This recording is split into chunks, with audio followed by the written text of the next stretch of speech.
हिंदी साहित्य दीप इस YouTube channel पर आप सभी विद्वजों का मैं तहे दिल से स्वागत करता हूं। आप मुझसे जुड़ना चाहते हैं तो हिंदी साहित्य दीप इस यूट्यूब चैनल को सब्सक्राइब जरूर करना, बेल आइकन को दबाना। आपके मन में कोई जिज्ञासा प्रश्न हो तो इस नंबर पर कांटेक्ट करना।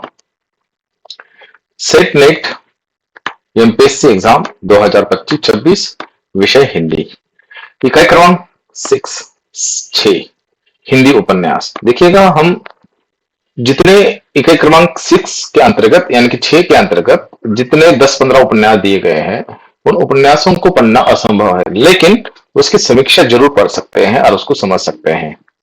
आने वाली दिसंबर की जो एग्जाम होगी एक दो माह के बाद उस एग्जाम के अंतर्गत हो सकता है उस कहानी के पात्रों के द्वारा, उस कहानी के प्रसंगों के द्वारा प्रश्न पूछे जा सकते हैं, संगत असंगत प्रश्न पूछे जा सकते हैं।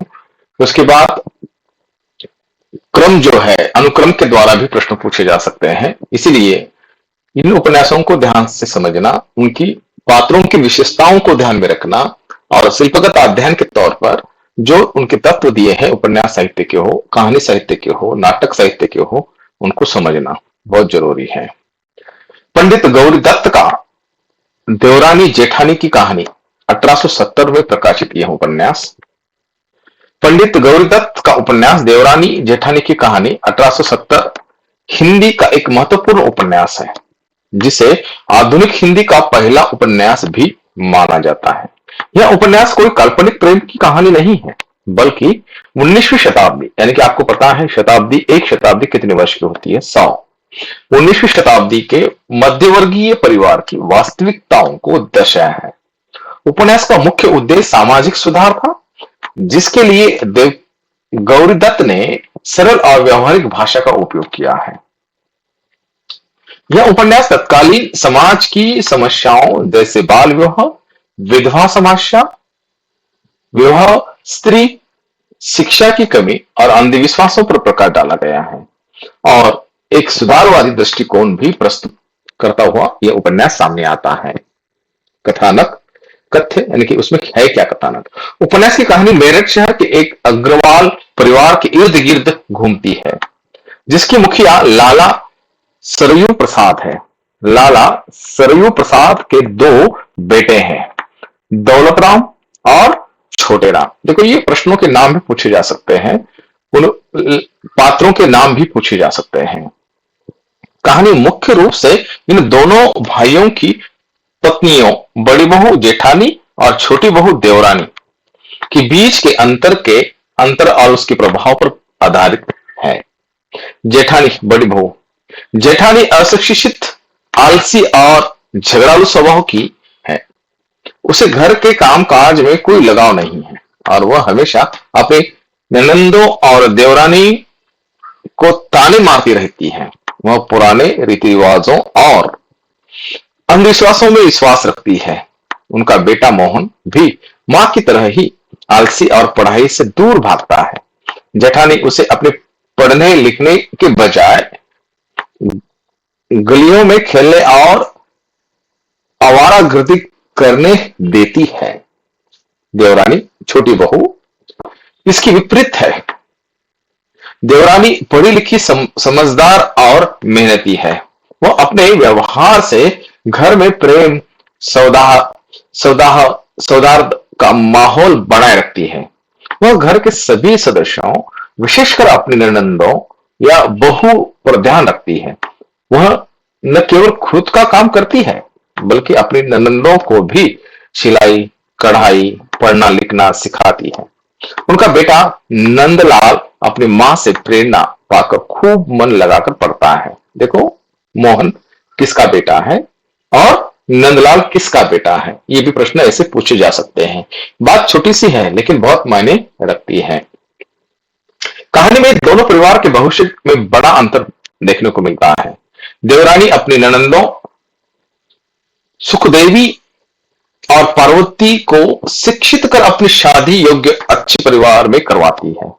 वह जेठानी का बेटा मोहन अशिक्षित रह जाता है और नौकरी पाने में असफल रहता है। जिससे उनके परिवार को आर्थिक और सामाजिक संकट का सामना करना पड़ता है। देखो, सुखदेई और पार्वती ये दो जो है कौन है, तो देवरानी के ननंदे हैं, याद रखिएगा, प्रश्न पूछा जाता है। दूसरी ओर देवरानी का बेटा नंदलाल अपनी मेहनत और लगन से डिप्टी कलेक्टर बन जाता है, जिससे उसके परिवार का मान सम्मान और समृद्धि बढ़ती है। अंततः में जेठानी अपनी गलतियों और अशिक्षा के कारण हुए नुकसान को समझती है। वह देवरानी की बुद्धिमत्ता और मेहनत को स्वीकार कर लेती है। उपन्यास का अंत एक सकारात्मक संदेश के साथ होता है, जहां दोनों परिवार एक दूसरे से सीखकर एकजुट होकर सुख शांति से रहते हैं। पात्र की विशेषताएं। लाला सरयू प्रसाद। विशेषता, पारंपरिक विचारों के बावजूद प्रगतिशील बदलावों को स्वीकार करने वाली मुखिया है। लाला सरयू प्रसाद यह उस कहानी में आए हुए गांव के मुखिया हैं। उदाहरण, अपनी बहुओं के स्वभाव को देखकर वे स्त्री शिक्षा के महत्व को समझाते हैं और अपनी बेटियों की पढ़ाई का समर्थन भी वे करते हैं। जेठानी। विशेषता, अशिक्षा, आलस्य और रूढ़िवादिता का प्रतीक। उदाहरण, जब देवरानी अपनी ननदों को पढ़ाने की बात करती है तो वह जेठानी कहती है, लड़कियां पढ़कर क्या करेगी, उन्हें तो चौका चूल्हा ही संभालना है। देवरानी। विशेषता, शिक्षा, परिश्रम, समझदारी का प्रतीक। उदाहरण, वह अपनी ननंदों से कहती है, जब तक तुम पढ़ोगी लिखोगी नहीं तब तक तुम दुनिया की बातों को नहीं समझ पाओगी। यह उसका आधुनिक और व्यवहारिक दृष्टिकोण दर्शाता है। मोहन और नंदलाल। विशेषता, ये दोनों पात्र शिक्षा और शिक्षा के परिणाम को दर्शाते हैं। मोहन आलस्य का परिणाम, जबकि नंदलाल शिक्षा और मेहनत का प्रतीक। उदाहरण के लिए, मोहन सारा दिन आवारागर्दी करता है, जबकि नंदलाल अपनी पढ़ाई को प्राथमिकता देता है, जिससे उसे सफलता मिलती है। यह उपन्यास एक साधारण कहानी के माध्यम से समाज को एक महत्वपूर्ण संदेश देता है कि स्त्री शिक्षा केवल एक व्यक्ति का नहीं बल्कि पूरे परिवार और समाज का भविष्य बदल सकती है। इसको लेकर मैंने दो ही प्रश्न दिए हैं। ऐसे ही हर उपन्यास को केंद्र बनाकर 10 से लेकर 15 प्रश्न हो सकते हैं। जो नेट के एग्जाम में जो प्रश्न का स्वरूप होगा, किस प्रकार से अलग अलग प्रकार से प्रश्न पूछे जा सकते हैं, उसी को केंद्र बनाकर प्रश्न यहां पर भी विश्लेषण किया जाता है। उन प्रश्नों का उत्तरों का स्पष्टीकरण के साथ विश्लेषण किया जाता है। स्थापना को लेकर एक प्रश्न, पंडित गौरी दत्त का उपन्यास जेठानी देवरानी जेठानी की कहानी का हिंदी का पहला उपन्यास माना जाता है।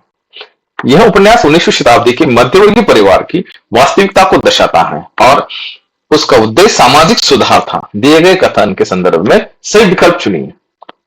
ऑप्शन क्रमांक बी, ए और आर दोनों सही है, आर ए का सही स्पष्टीकरण नहीं है। देखिएगा, ऑप्शन क्रमांक बी सही उत्तर है।